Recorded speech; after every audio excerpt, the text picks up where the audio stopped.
Okay, so today we are going to look at some spoken English. So you already have textbooks, and I think some of you have, and some of you don't have. So no issues. You can look at the screen and take a pencil and not pencil or pen and a notebook.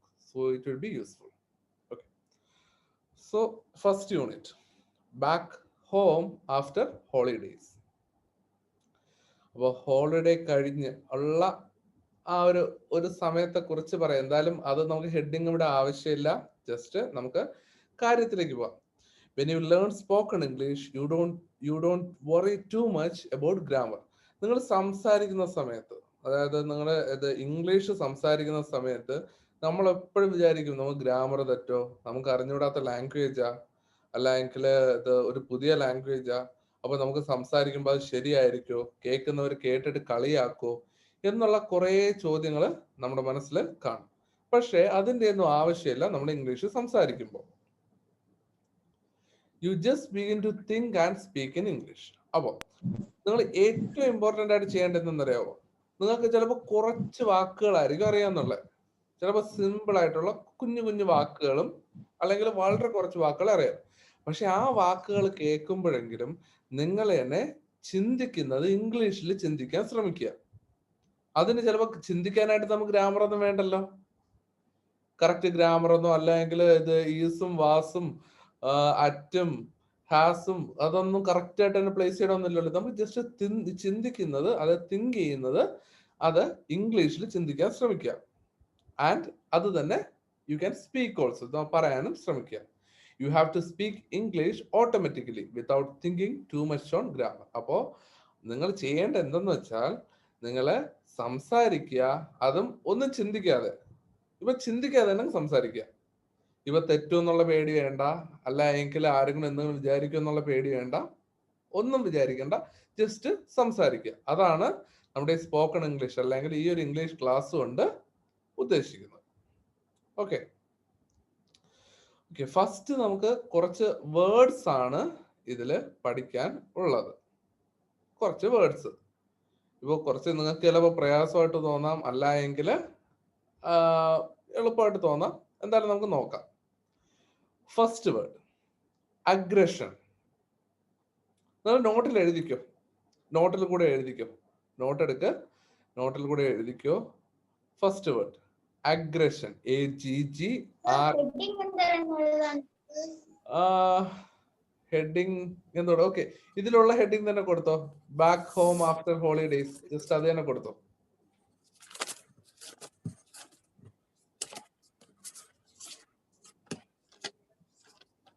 Sir, ഇതിന്റെ ഇടയ്ക്കുള്ള question answer ഇപ്പൊ എന്ത് ചെയ്യും? ഏതാ നമ്മള് വിട്ടുപോയത്? എവിടെയാണ്? കഴിഞ്ഞ ആഴ്ചത്തെ നോട്ട്സ് ഒക്കെ എവിടെ എഴുതി? കഴിഞ്ഞ ആഴ്ചത്തെ ഓക്കെ, നിങ്ങളുടെ കയ്യിൽ വേറെ ബുക്ക് ഉണ്ടോ? വേറെ ബുക്കോ അല്ല എങ്കിൽ ഈ നോട്ടിന്റെ ബാക്കിലെന്നോ എഴുതിക്കോ. ഈ നോട്ടിന്റെ ബാക്കിലെന്ന് എഴുതാൻ പറ്റുമോ? അങ്ങനെയാണെങ്കിൽ അങ്ങനെ എഴുതിക്കോ. അല്ല എങ്കിൽ ഇതിന്റെ കൂടെ ആയാലും പ്രശ്നമല്ല. പക്ഷെ ഒരു കണ്ടിന്യൂറ്റി വേണമെന്നുണ്ടെങ്കിൽ ഒരുമിച്ച് എഴുതുന്നതാണ് നല്ലത്, കേട്ടോ. വേറെ നോട്ട് ഉണ്ടെങ്കിൽ അങ്ങനെ, അല്ല എങ്കിൽ ഇതിന്റെ ബാക്കിൽ നിന്ന് എഴുതാൻ പറ്റുന്നുണ്ട് അങ്ങനെ. അതൊന്നും പറ്റിയില്ല എങ്കിൽ നിങ്ങൾക്ക് ഇതിന്റെ കൂടെ ആയാലും എഴുതാം, പ്രശ്നമില്ല.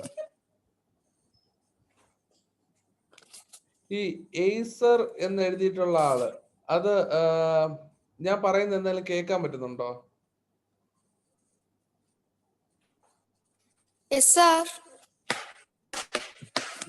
എയ്സർ എന്ന് എഴുതിയിട്ടുള്ള ആളുടെ പേരെന്താ? ഏഞ്ചൽ. ഏഞ്ചല് നിഷ കെവിൻ എന്ന് എഴുതിയിട്ടുള്ളതല്ലേ? ഓക്കെ, അതില് എയ്സർ എന്ന് പറഞ്ഞുകൊണ്ട് ഒരാളുണ്ട്. പക്ഷെ അത് ആരാണെന്ന് എനിക്ക് അറിയത്തില്ല. അവർക്ക് കേൾക്കാൻ പറ്റുന്നൊന്നും എനിക്കറിയത്തില്ല, അതുകൊണ്ട് ചോദിച്ചതാ. ഓക്കെ, ഏഞ്ചലിന് അവിടെ വീഡിയോ ഓണാക്കാൻ പറ്റുമോ? ഇപ്പൊ പറ്റും. ഓക്കെ, ഓണായിക്കേ. ദിയോ, ആദിത്യ, കൃഷ്ണജിത്ത്, അദ്വൈത്, ശാലിനി, ലിജിൻ. പേരെന്താ?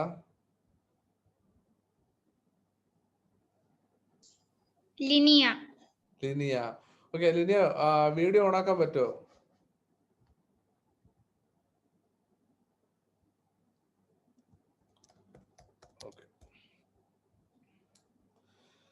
ഓക്കെ അങ്ങനെയാണെങ്കിൽ നമുക്ക് നോക്കാം. First word aggression. അതൊരു നൗൺ ആണ്. അഗ്രഷൻ എന്ന് പറയുമ്പോൾ അതിന്റെ മീനിങ് എന്ന് പറയുന്നത് ഫോഴ്സ്ഫുൾ ആക്ഷൻ. അല്ല എങ്കിൽ നമുക്ക് ഒരല്പോ ഇപ്പൊ മലയാളത്തിൽ പറഞ്ഞു കഴിഞ്ഞാൽ നമുക്ക് ഇപ്പൊ ദേഷ്യവും എല്ലാം കൂടെ വരുമ്പോൾ നമ്മൾ എങ്ങനെ പ്രതികരിക്കും? അല്ല എങ്കിൽ നമുക്ക് കുറച്ചുകൂടെ പവർ കിട്ടുന്നത് പോലെ തോന്നും. അല്ല എങ്കിൽ അത് ശക്തമായി നമ്മൾ സംസാരിക്കത്തില്ലേ? അപ്പൊ അതിനെയാണ് നമ്മൾ പറയുന്നത് അഗ്രഷൻ എന്ന് പറയുന്നത്. അല്ലെങ്കിൽ ശക്തമായി എതിർക്കുക, അല്ല എങ്കിൽ ശക്തമായി എന്തെങ്കിലും ചെയ്യുന്നതിനെ നമുക്ക് വിത്ത് അഗ്രഷൻ എന്ന് നമുക്ക് പറയാൻ പറ്റും. അപ്പൊ അഗ്രഷന്റെ മീനിങ് എന്ന് പറയുമ്പോൾ ഫോഴ്സ്ഫുൾ ആക്ഷൻ, അതായത് ശക്തമായ ഒരു പ്രവൃത്തി. അതിനെ നമുക്ക് അഗ്രഷൻ എന്ന് പറയുന്ന ആ ഒരു വാക്കുകൊണ്ട് പറയാം. അപ്പോൾ അതിൽ ഒരു യൂസേജ് കൊടുത്തിട്ടുണ്ട്. We have to face them with more aggression. We have to face them with more aggression. അതായത് നമ്മൾ അവരെ നേരിടേണ്ടത് വിത്ത് മോർ അഗ്രഷൻ. നമ്മൾ കുറച്ചുകൂടെ സ്ട്രോങ് ആയിട്ട്, കുറച്ചുകൂടെ പവർഫുൾ ആയിട്ട് നമ്മൾ അവരെ എതിരിടണം. അതായത് ഫോർ എക്സാമ്പിൾ പറഞ്ഞാൽ just imagine like A group of people, like A group of rowdies. കുറച്ച് റൗഡി ഉണ്ടെന്ന് വെക്കുക. അവിടെ കുറച്ച് പോലീസ് വന്നു, 2-3 പോലീസ് വന്നെന്ന് വെക്കുക. അപ്പൊ 2-3 പോലീസും ഉണ്ട്, ഒരു 5-6 റൗഡികളും ഉണ്ടെങ്കിൽ അവരെ തോപ്പിക്കാൻ പറ്റുമോ? റൗഡീസിനെ നമുക്ക് പോലീസിനെ തോപ്പിക്കാൻ പറ്റുമോ?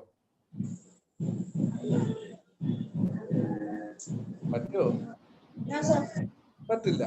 അപ്പൊ അങ്ങനെയാണെങ്കിൽ അവിടെ നമുക്ക് പറയാൻ പറ്റും, നമ്മൾ അവരോട് ശക്തമായിട്ട് എതിർത്താൽ മാത്രമേ, ആ പോലീസുകാർ ചിലപ്പോൾ 2 പേരേ ഉള്ളൂ, പക്ഷെ അവര് നല്ല പവറോടുകൂടെ വിത്ത് മോർ അഗ്രഷൻ നമ്മൾ അവരെ നല്ല പവറോടുകൂടെ എതിർത്താൽ മാത്രമേ അതുകൊണ്ട് യൂസ് ഉണ്ടാവത്തുള്ളൂ. അപ്പൊ അതിനെയാണ് നമ്മൾ പറയുന്നത് വിത്ത് മോർ അഗ്രഷൻ. നമ്മൾ ആ ഒരു അത്രയും സ്ട്രോങ് ആയിട്ടുള്ള ഒരു ഫോഴ്സ് ഉപയോഗിക്കുന്നതിന്, അതിനെയാണ് നമ്മൾ അഗ്രഷൻ എന്ന് പറയുക.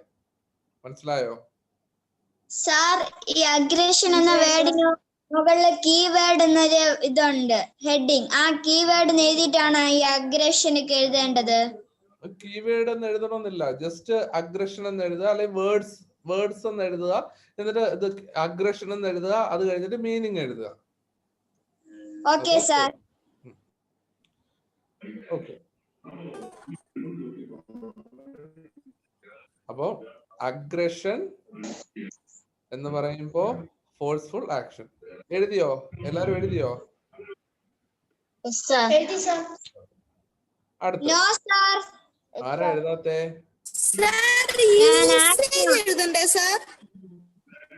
യൂസേജ് നിങ്ങൾക്ക് അത് മനസ്സിലാക്കാനായിട്ടാണ് ആദ്യം നിങ്ങൾ മീനിങ് പഠിക്കുക. മീനിങ് നമ്മൾ പഠിച്ചു കഴിഞ്ഞതിന് ശേഷം നമ്മൾ കുഞ്ഞു കുഞ്ഞു സെന്റൻസ് നമുക്ക് അത് വെച്ച് ഫോം ചെയ്യാം, കേട്ടോ? അപ്പൊ ഏതാ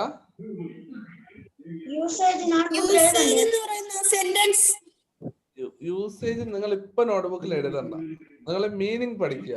അതായത് ഇന്ന് നമ്മൾ ഇത്രയും വാക്കുകൾ പഠിക്കുമ്പോൾ അടുത്ത ക്ലാസ്സിൽ വരുമ്പോൾ നിങ്ങൾ ആ മീനിങ് അത്രയും പഠിക്കുക. അപ്പൊ അതുകൊണ്ട് നമ്മൾ കുഞ്ഞു കുഞ്ഞു സെന്റൻസ് നമുക്ക് ഉണ്ടാക്കാം. ഇത്രയും വലിയ സെന്റൻസ് ഒക്കെ നമ്മൾ വെറുതെ ഉണ്ടാക്കുന്ന എന്തിനാ? കുഞ്ഞു കുഞ്ഞു സെന്റൻസ് ഉണ്ടാക്കി നമുക്ക് പഠിക്കാം, എന്നിട്ട് വലിയ സെന്റൻസ് ഒക്കെ എഴുതാം, കേട്ടോ?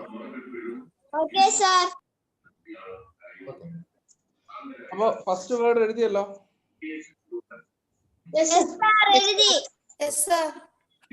ഓക്കെ. അപ്പോ സെക്കൻഡ് വേർഡ് അലയൻസ്. അലയൻസ് എന്ന് പറയുമ്പോൾ കമ്മിങ് ടുഗദർ, ഒരുമിച്ച് നിൽക്കുന്നതിനെയാണ് അലയൻസ് എന്ന് പറയുന്നത്. ഇവിടെ ഒരു യൂസേജ് കൊടുത്തിട്ടുള്ളത്, it is time for us to establish an alliance with them. അപ്പൊ അലയൻസ് എന്ന് പറയുമ്പോൾ ചിലപ്പോ കുറച്ച് ആൾക്കാർ തമ്മിൽ ചിലപ്പോ അത്ര ചേർച്ച ഉണ്ടാവത്തില്ല. അപ്പൊ അവര് പറയണം നമുക്കെല്ലാം കൂടെ ഇനി ഒരുമിച്ച് നിൽക്കണം, നമുക്കൊരു അലയൻസ് ഉണ്ടാക്കണം. അപ്പൊ ഒരുമിച്ച് നിൽക്കുക, കമ്മിങ് ടുഗദർ, അല്ലെങ്കിൽ ഒരുമിച്ച് കൊണ്ടുവരുന്നതിനെയാണ് ഈ അലയൻസ് എന്ന് പറയുന്നത്. Alliance means coming together. ശേഷം ബ്രാക്കറ്റിൽ എന്നൊക്കെ എഴുതി ഇട്ടിട്ടില്ല, അത് എഴുതണോ? അത് എഴുതണ്ട. എന്നെന്ന് എഴുതിയിട്ടുള്ളത്, എന്നെന്ന് വെച്ചാൽ നൗൺ എന്ന് കാണിക്കുന്നതാ. നൗൺ, വെർബ്, അങ്ങനെ കാണിക്കുന്നത് അത് എഴുതണമെന്നില്ല. ജസ്റ്റ് ഈ വേർഡ്സും മീനിങ്സും നിങ്ങൾ പഠിക്കുക. Okay sir. ഓക്കെ, രണ്ടാമത്തെ വേർഡ് എഴുതിയോ? യെസ് സാർ, എഴുതി. ഓക്കെ, മൂന്നാമത്തെ വേർഡ് അപ്പീൽ. മൂന്നാമത്തെ വേർഡ് അപ്പീൽ. അപ്പീൽ എന്ന് പറഞ്ഞു കഴിഞ്ഞാല് മേക്ക് എ റിക്വസ്റ്റ്, അതായത് ഒരു റിക്വസ്റ്റ് കൊടുക്കുക, അതിനാണ് അപ്പീൽ എന്ന് പറയുക. The leader appeal to the public to be calm. അതായത് ഒരു ലീഡർ അല്ലെങ്കിൽ നമുക്കിപ്പോ ഇലക്ഷൻ ഒക്കെ വരെയല്ലേ, ഇലക്ഷൻ ഒക്കെ ഇന്ന് കഴിഞ്ഞു. അപ്പൊ ഇലക്ഷന്റെ സമയത്ത് ഇപ്പൊ ലീഡേഴ്സ് ഒക്കെ, ഓരോ പാർട്ടിയുടെ ലീഡേഴ്സ് ഒക്കെ വന്നതിന് ശേഷം ജനങ്ങള് അവരെ കാണുമ്പോൾ ആർത്ത് വിളിക്കുകയൊക്കെ ചെയ്യും. അപ്പൊ അവരുടനെ കൈ കൊണ്ട് കാണിക്കും, അപ്പീൽ ചെയ്യും, അല്ലെങ്കിൽ അവരുടെ അടുത്ത് പറയും നിങ്ങൾ സൈലന്റ് ആയിരിക്കും എന്നൊക്കെ പറയാം. അപ്പൊ അതിനെയാണ് അപ്പീൽ. അവരോട് റിക്വസ്റ്റ് ചെയ്യുക, അല്ലെ മേക്ക് എ റിക്വസ്റ്റ്, അവരോട് റിക്വസ്റ്റ് ചെയ്യുന്നതിനെയാണ് അപ്പീൽ എന്ന് പറയുന്നത്. അപ്പൊ നിങ്ങൾ ചെയ്യേണ്ട ഇത്തരം സാഹചര്യങ്ങൾ വരുമ്പോൾ ഇനി നിങ്ങൾ വേറെ വാക്കുകൾ യൂസ് ചെയ്യരുത്, അല്ലെ മേക്ക് എ റിക്വസ്റ്റ് എന്നോ അങ്ങനെയൊന്നും എഴുതരുത്. ആ സ്ഥാനത്ത് അപ്പീൽ എന്ന് എഴുതണം. അടുത്ത് കമ്മിങ് ടുഗദർ, അതിന് പറയാൻ അലയൻസ് എന്ന് എഴുതണം. ഇപ്പൊ ഫോഴ്സ്ഫുൾ ആക്ഷൻ, അതിനാണെങ്കിൽ അഗ്രഷൻ എന്ന് എഴുതണം. അപ്പൊ ആ രീതിയിൽ എഴുതാൻ ശ്രമിക്കണം. അതാണ് നമ്മുടെ ഒരു എയിം എന്ന് പറയുന്നത്. അപ്പൊ അതിന് വേണ്ടിയിട്ട് ഇത്രയും വാക്കുകൾ പഠിക്കുക. ഓക്കെ, അപ്പൊ അപ്പീൽ എഴുതിയോ?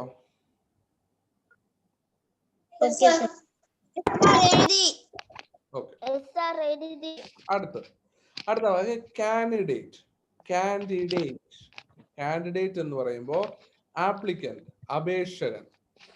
He's a candidate in this election. നമ്മുടെ ഇന്നിപ്പോ ഇലക്ഷന് നിന്നപ്പോ അതിൽ കുറെ സ്ഥാനാർത്ഥികൾ ഉണ്ടല്ലോ. ആ സ്ഥാനാർത്ഥികൾ, അവിടെ ഇലക്ഷന് നിന്ന ആൾക്കാർ, അവരെ നമുക്ക് പറയാൻ പറ്റും അവര് കാൻഡിഡേറ്റ് അല്ലെങ്കിൽ ആപ്ലിക്കന്റ്. അവരാണ് ആ ഒരു പോസ്റ്റിലത്തേക്ക്, അല്ലെങ്കിൽ ആ ഒരു ഇലക്ഷന്റെ ആ ഒരു, ഇപ്പൊ പഞ്ചായത്താണെങ്കിൽ പഞ്ചായത്ത് ഇലക്ഷന് വേണ്ടിയിട്ട്, അല്ലെങ്കിൽ മുനിസിപ്പൽ മെമ്പർ, വാർഡ് മെമ്പേഴ്സ് ആവാൻ വേണ്ടിയിട്ട് ഇലക്ഷന് വേണ്ടി നിന്നത്, അല്ലെങ്കിൽ ആ ഒരു ആപ്ലിക്കന്റ് ആയിട്ട് നിന്നത്. അപ്പൊ അതിനെ നമുക്ക് കാൻഡിഡേറ്റ് എന്ന് പറയാം. ഓക്കെ, അത് എഴുതിയോ? അടുത്ത് നെക്സ്റ്റ് വൺ സിറ്റിസൺ. സിറ്റിസൺ എന്ന് പറയുമ്പോൾ റെസിഡന്റ്, അതായത് എവിടെയാണോ നമ്മൾ ജീവിക്കുന്നത് ആ സ്ഥലത്ത്. പ്രത്യേകിച്ച് നമ്മൾ കോമൺ ആയിട്ട് യൂസ് ചെയ്ത് ഇന്ത്യൻ സിറ്റിസൺ എന്ന് പറയും. ഇപ്പോ I am a citizen of India. Indian citizen, അതായത് ഒരു പൗരൻ. പൗരൻ എന്ന ആ വാക്കിന്റെ അർത്ഥം മലയാളത്തിൽ പൗരൻ എന്ന് പറയാം. അപ്പോ ഇന്ത്യയിലെ ഒരു പൗരനാണ് ഞാൻ എന്ന് പറയാം. അപ്പോ I am a citizen of India. ഇപ്പൊ അമേരിക്കയുടെ ഒരു സിറ്റിസൺ ആണെങ്കിൽ, അമേരിക്കൻ പൗരനാണെങ്കിൽ എങ്ങനെ പറയാം? I am a citizen of America, അല്ലെങ്കിൽ അമേരിക്കൻ സിറ്റിസൺ. അപ്പൊ ഈ രീതിയിൽ നമുക്ക് പറയാം.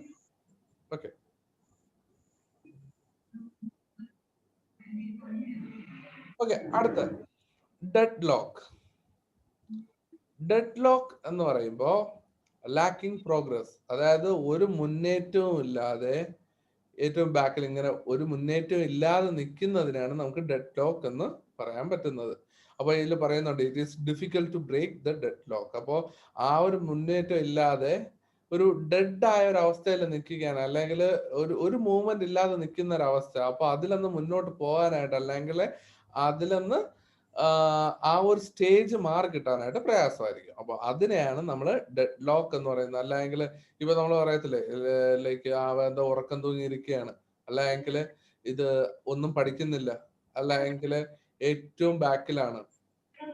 അപ്പൊ അത്തരത്തിലുള്ള സാഹചര്യങ്ങൾ നമുക്ക് ഡെഡ് ലോക്ക് എന്ന് പറയുന്ന വാക്ക് യൂസ് ചെയ്യാൻ പറ്റും. എഴുതിയോ? അടുത്ത് എലക്ട്. എലക്ട് ചെയ്യുക എന്ന് പറഞ്ഞാൽ ചൂസ് ബൈ വോട്ട്. അപ്പൊ ഇപ്പൊ ഇലക്ഷൻ ആണ്.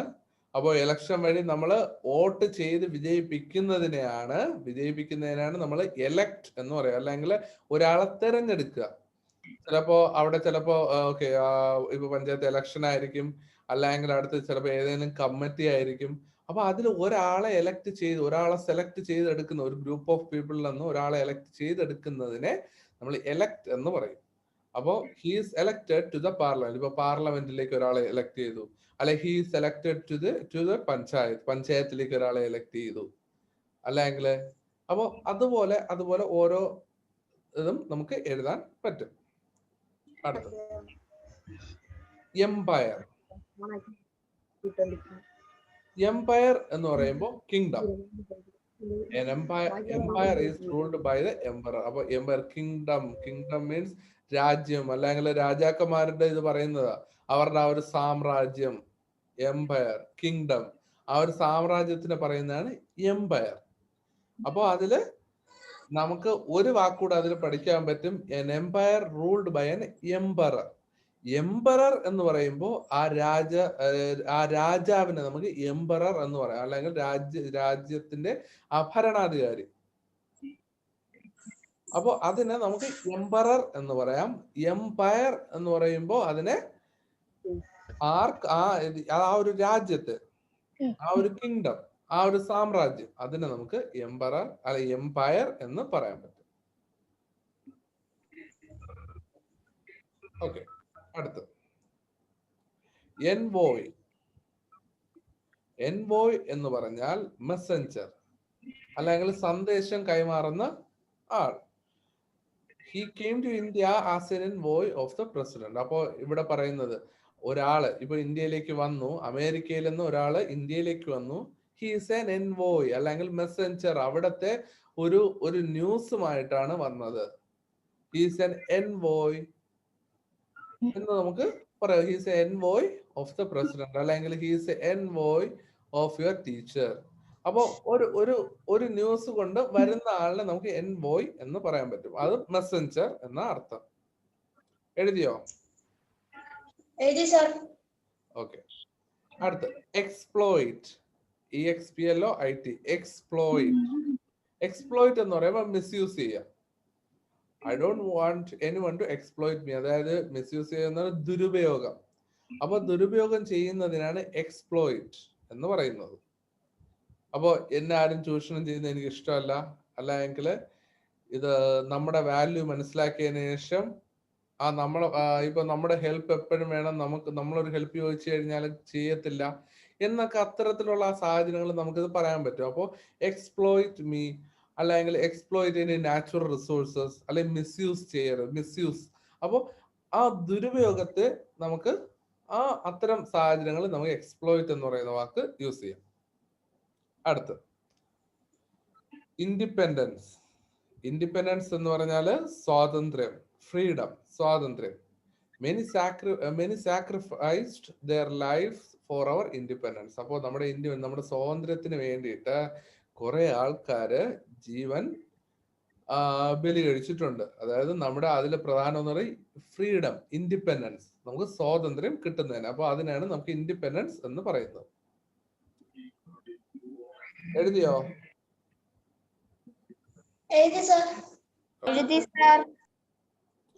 അടുത്ത ഇൻസ്ക്രിപ്ഷൻ. ഇൻസ്ക്രിപ്ഷൻ എന്ന് പറയുമ്പോൾ എഴുത്ത്, റൈറ്റിംഗ്. അപ്പോ ആ എഴുത്താറുടെ അല്ലെങ്കിൽ എഴുതിയിരിക്കുന്നതിനെയാണ് നമ്മൾ ഇൻസ്ക്രിപ്ഷൻ എന്ന് പറയുന്നത്. The inscription shows the real owner. അപ്പൊ ആ എഴുത്ത് കണ്ടിട്ട് നമുക്ക് അറിയാം ആരാ എഴുതിയത്. അല്ലെങ്കിൽ നിങ്ങളുടെ അടുത്ത് ഇപ്പൊ ടീച്ചേഴ്സ് പറയത്തില്ലേ, ഇടയ്ക്ക് നിങ്ങളുടെ അടുത്ത് ചോദിക്കത്തില്ലേ, നിങ്ങളുടെ ഈ നോട്ട് ആരാ എഴുതിയത്, നിങ്ങളാണോ എഴുതിയത്, നിങ്ങളുടെ പാരന്റ്സ് ആണോ എഴുതിയത്, അല്ലെങ്കിൽ ചേച്ചിയോ ചേട്ടനോ ആണോ എഴുതിയത് എന്നൊക്കെ ചോദിക്കത്തില്ലേ? അതുപോലെ തന്നെയാണ്. അപ്പൊ ഇൻസ്ക്രിപ്ഷൻ, അപ്പൊ എഴുത്ത്, അതിനെയാണ് നമ്മള് ഇൻസ്ക്രിപ്ഷൻ എന്ന് പറയുന്നത്. അപ്പൊ നമുക്ക് ഈ റൈറ്റിംഗ് എന്ന് പറയുന്നിടത്ത്, റൈറ്റിംഗ് എന്ന് എഴുതേണ്ടടുത്ത് ഒക്കെ നമുക്ക് ഇൻസ്ക്രിപ്ഷൻ എന്ന് പറയുന്ന വേർഡ് യൂസ് ചെയ്യാൻ പറ്റും. അടുത്ത് ലീഗൽ. ലീഗൽ എന്ന് പറയുമ്പോൾ റിലേറ്റഡ് ടു ലോ. അപ്പൊ ലീഗൽ എന്ന് പറയുന്നത് നിയമപരമായി എന്നാണ് അർത്ഥം. നിയമപരമായി നമുക്ക് ചെയ്യാൻ പറ്റുന്ന കാര്യങ്ങൾ. അപ്പൊ റിലേറ്റഡ് ടു ലോ, നമ്മൾ നിയമപരമായി ചെയ്യാൻ പറ്റുന്ന കാര്യങ്ങളെ നമുക്ക് ലീഗൽ എന്ന് പറയാൻ പറ്റും. ലീഗലിന്റെ ഓപ്പോസിറ്റ് എന്ന് പറയുമ്പോൾ ഇല്ലീഗൽ, നിയമപരമല്ലാത്തത്. അപ്പൊ നിയമത്തിനെതിരായിട്ടുള്ള, അപ്പൊ ഇതിന് പറയുന്ന legal, related to law. We have started the legal proceeding. നമ്മൾ നിയമപരമായ കാര്യങ്ങൾ ചെയ്യാനായിട്ട് തുടങ്ങി എന്നുള്ളത്. അതായത് കോർട്ട് പ്രൊസീഡിങ്സ്, അതായത് കോർട്ടില് ഉള്ള ആ ഒരു എന്ത് പറയുന്ന കാര്യങ്ങളും എല്ലാം ചെയ്യുന്നതിന്. അപ്പോൾ ലീഗലായിട്ട് മൂവ് ചെയ്യുക എന്നൊക്കെ നമുക്ക് പറയാൻ പറ്റും. അപ്പോൾ ഇത്രയും വാക്കുകള് നമ്മളിവിടെ പഠിക്കുന്നുണ്ട്. കുറച്ച് വാക്കുകളല്ലേ ഉള്ളൂ. അപ്പൊ ഇത്രയും നിങ്ങൾക്ക് കാണാതെ പറയാൻ പറ്റുമല്ലോ, കാണാതെ പഠിക്കാൻ പറ്റുമല്ലോ. എന്താ? ഓക്കെ, അപ്പോ നിങ്ങൾ ഓരോരുത്തരായിട്ട് ഓക്കെ, അപ്പൊ ഇത്രയും വാക്കുകള് നിങ്ങൾ ഓരോരുത്തരായിട്ടൊന്ന് വായിച്ചേ കേൾക്കട്ടെ. ആദ്യം ആര് വായിക്കും? സാർ ഞാൻ വായിക്കാം. വായിച്ചോ, അക്ഷണ വായിച്ചോ. നോട്ട് എടുക്കുക. നോട്ടില് വായിക്കേണ്ട ഇതൊക്കെയാ. ആ വേർഡ് വായിക്കുക, അതിന്റെ മീനിങ് വായിക്കുക, ഇത് രണ്ടും വായിക്കണം. യൂസേജ് ഇപ്പൊ വേണ്ട, ഇപ്പൊ ഇത് രണ്ട് ഇത് പഠിച്ചാ. ഓക്കെ, വായിച്ചോ. Back home after holidays. Aggression, forceful action, aliens coming together. അത് ഏലിയൻസ് എന്നല്ല, അലയൻസ്. അലയൻസ്. അപ്പൊ നമ്മൾ ഈ ക്ലാസ് കൊണ്ട് ഉദ്ദേശിക്കുന്നത് നിങ്ങൾ അത് എങ്ങനെ പറയും എന്നുള്ളതാ. അപ്പൊ അതുകൊണ്ട് ആ ഒരു പ്രൊനൗൺസിയേഷൻ കറക്റ്റ് ആക്കാൻ ശ്രമിക്കുക. അപ്പൊ അലയൻസ്, അലയൻസ് എന്ന് പറയാം. ഓക്കെ, അടുത്ത. Appeal, make a request. Candidate. Candidate. പറയാം, candidate. Candidate. Okay. Applicant. Citizen, resident. Deadlock, lacking progress. Lacking progress. LACKING. Lacking progress. Elect, choose by vote. Empire.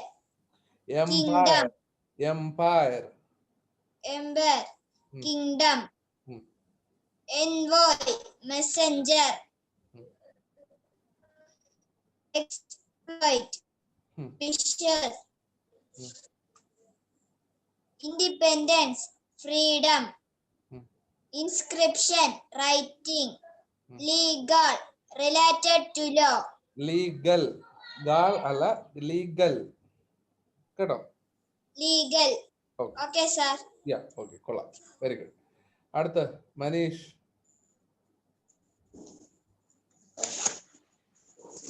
Back home after holidays. Aggression, forceful action, alliance,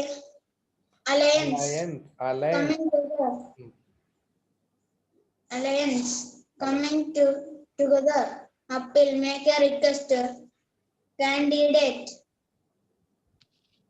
applicant, citizen, resident, deadlock, lacking progress, elect, choose by vote, empire, kingdom, envoy, messenger, exploit, misuse, independence, freedom, inscription, writing, legal, related to law. Okay, Angel,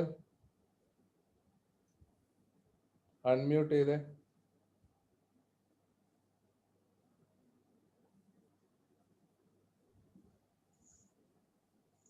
Back home after holidays. Aggression.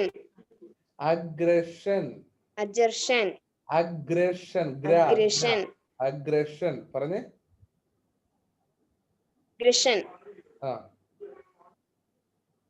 Forceful action. Alliance. Coming together. Alliance, coming together. Appeal, make a request. Candidate. Okay. Applicant. Citizen. Resident. Deadlock. Lacking progress. Elect, choose by vote. Empire, kingdom. Envoy, messenger. Exploit, misuse. Independence, freedom. Inscription, writing. Legal, related to law. Okay. അപ്പോൾ ഇതിൽ നമ്മൾ main ആയിട്ട് ഉദ്ദേശിക്കുന്നത് ഇത്രയേ ഉള്ളൂ. നിങ്ങളുടെ ആ ഒരു പ്രൊനൗൺസിയേഷൻ കറക്റ്റ് ചെയ്യുക, പുതിയ പുതിയ കുറച്ച് വാക്കുകൾ പഠിക്കുക, ഇതൊക്കെ എങ്ങനെയൊക്കെ എവിടെയൊക്കെ യൂസ് ചെയ്യാൻ പറ്റും എന്നുള്ള കാര്യം നോക്കുക. അതാണ് ഈ ക്ലാസ്സിന്റെ മേജർ ആയിട്ടുള്ള എന്താ പറയുന്നത് ആ ഈ ഒരു ക്ലാസ്സിന്റെ പ്രത്യേകത. അല്ല നമ്മൾ പഠിക്കുന്നത്, അപ്പൊ ഇന്നത്തെ ക്ലാസ് എന്ന് പറയുന്നത് നമുക്ക് ഇതൊക്കെ ഇങ്ങനെ വായിച്ച് അത് എല്ലാവരും ഒന്ന് പ്രോപ്പറായിട്ട് വായിക്കണം. അതാണ് അതിന്റെ ഒരു ആശയം. ഓക്കെ ദിയോ? Okay sir. ഓക്കെ ദിയോ വായിച്ചോ. അൺമ്യൂട്ട്.